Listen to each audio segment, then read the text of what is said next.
আল্লাহ, আমার সাথে যাকে দেখলে তুমি খুশি হবা,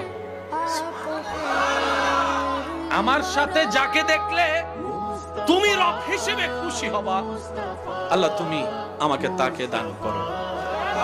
আল্লাহ আমাকে এমন একজন জীবন সাথী দাও যার সাথে প্রতিদিন না হলেও মাঝে মধ্যে হলো গভীর রাতে ঘুমটা হারাম করে তোমার দরবারে তাহাজ্জুদের সিজদা দিতে পারবো। সুবহানাল্লাহ।